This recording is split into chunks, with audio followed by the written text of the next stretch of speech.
10,323 ये महज कुछ नंबर नहीं, त्रिपुरा में टीचरों का भविष्य है। 10,323 ये नंबर त्रिपुरा की राजनीति में अहम हो गया है। ना ये कोई धारा है और ना ही ये कोई स्कीम है। ये तो दरअसल त्रिपुरा में 10,323 टीचरों का वो आंकड़ा है जो आज तक आंकड़ा ही बनकर रह गया। सरकारें आई और सरकारें गईं, लेकिन इन 10,323 टीचरों के साथ इंसाफ नहीं हो पाया। ये तो आप जानते ही हैं कि त्रिपुरा में कांग्रेस और लेफ्ट मिलकर चुनाव लड़ रहे हैं और इस गठबंधन में जो कांग्रेस का पार्टनर है यानी कि सीपीएम, उन्होंने इन्हीं आक्रोशित टीचरों में से 2 टीचरों को अपना उम्मीदवार बनाया है। अब कांग्रेस और लेफ्ट को क्या इस टीचर वाले कार्ड से त्रिपुरा में फायदा होगा, इस निष्कर्ष पर आप आने के लिए आपको 10,323 टीचरों का मुद्दा समझने की जरूरत है। मैं हूं निधि, आप देख रहे हैं न्यूज तक। दरअसल 1978 में जब त्रिपुरा में लेफ्ट की सरकार आई थी, तब राज्य में शिक्षकों की भर्ती के लिए कुछ नियम बनाए गए थे। इस नियम में मेरिट कम नीड बेसिस के तहत गरीब तबके से आने वाले एप्लीकेंट्स को योग्यता के मुकाबले वरीयता दी जा रही थी, यानी कि प्रेफरेंस दी जा रही थी। सरकार का दावा था कि मेरिट और नीड के बेसिस पर एक ओपन इंटरव्यू प्रोसेस के जरिए नौकरियां दी जा रही हैं। कोई रिटन टेस्ट नहीं कराए गए थे। लेकिन खेला तब हुआ जब 2014 में कई रिजेक्टेड उम्मीदवारों ने त्रिपुरा हाई कोर्ट में भर्ती प्रोसेस के खिलाफ एक पिटीशन लगा दी। पिटीशनर्स ने आरोप लगाया कि सरकार ने राइट टू एजुकेशन एक्ट के प्रावधानों का उल्लंघन किया है। यह भी आरोप लगाया कि कैंडिडेट सिलेक्ट करते वक्त national council for teachers education की गाइडलाइंस का भी पालन नहीं किया गया। आरोप लगा कि जिन उम्मीदवारों को सिलेक्ट किया गया उनके पास तो बराबर की क्वालिफिकेशन ही नहीं थी और गाइडलाइंस ना फॉलो करने की बात त्रिपुरा सरकार के अटॉर्नी जनरल ने कोर्ट में मान भी ली।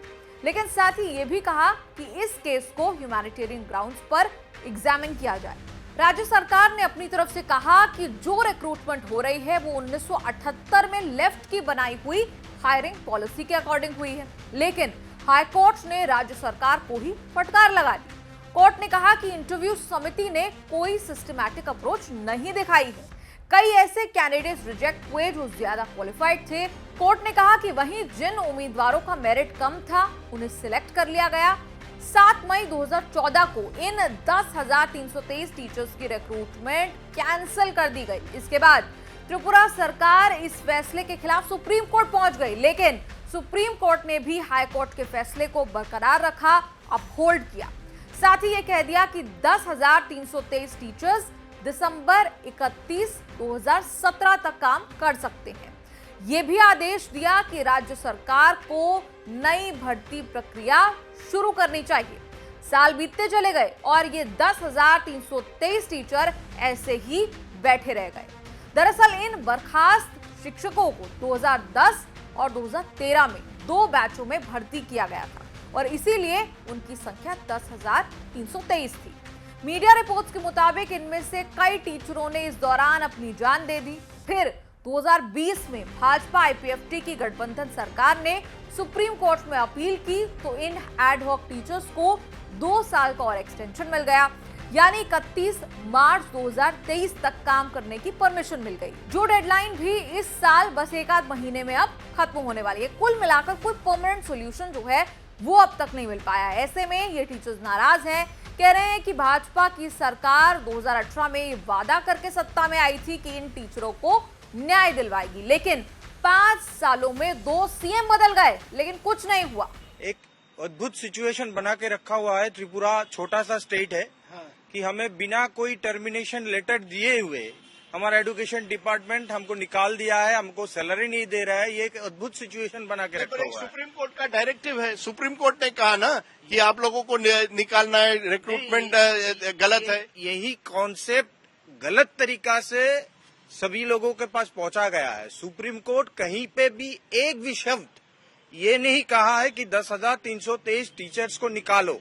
जो भी जजमेंट हुआ है इसी को लेके हम लोग यहाँ पे आंदोलन कर रहे हैं कि जो जजमेंट था 2014 साल में त्रिपुरा हाई कोर्ट, उसके बाद में सुप्रीम कोर्ट 2017 साल में जो फाइनल जजमेंट हुआ था, उस जजमेंट को मिस इंटरप्रेट किया गया था। विजन डॉक्यूमेंट में बोला जाता है कि कॉन्स्टिट्यूशनल अमेंडमेंट करके हमारा रिजॉल्व करेगा हमारा जो प्रॉब्लम था 2017 साल में बिफोर द इलेक्शन। ये विजन डॉक्यूमेंट बनाया जाता है बीजेपी आईपीएफटी गवर्नमेंट के द्वारा से, लेकिन अभी जब गवर्नमेंट में आ गए तो ये लोग ये भूल गए। अगर हम लोग को सोल्यूशन नहीं किया, हम लोग गवर्नमेंट को चेंज करूंगा। हम लोग गवर्नमेंट चेंज करने के लिए हम लोग नाराबाजी कर रहे हूँ, हर जगह में हम लोग नाराबाजी कर रहे हैं। ये गवर्नमेंट नहीं चाहिए, ये जुमला गवर्नमेंट हम लोग को नहीं चाहिए, ये झूठाबाजी कर रहे हैं, हम लोग का साथ धोखाबाजी किया। 1 लाख वोटर अभी इस गवर्नमेंट को वोट नहीं देंगे, वोट नहीं देंगे इस इशू को लेके। It is the burning issue of present state government. हम लोग चल नहीं पा रहे, हम लोग खा नहीं पा रहे, हम लोग मर रहे, तो क्या करें? इस गवर्नमेंट को हम लोग नहीं रहने देंगे। यानी चुनाव खत्म होते ही तमाम आश्वासनों की तरह 10,323 का मुद्दा भी कहीं गुम गया। अब जहां एक तरफ भाजपा का इन टीचरों के लिए न्याय का वादा था जो पूरा ना हो सका, वहीं दूसरी तरफ विरोधी दल कांग्रेस सीपीएम ने उन्हीं टीचरों में से 2 बर्खास्त टीचरों को चुनावी मैदान में खड़ा कर दिया है। अब आप बताइए, क्या कांग्रेस लेफ्ट को इस बात का कोई एडवांटेज चुनाव में मिल सकता है? कमेंट्स में लिखकर बताएं और देखते रहिए न्यूज़ तक।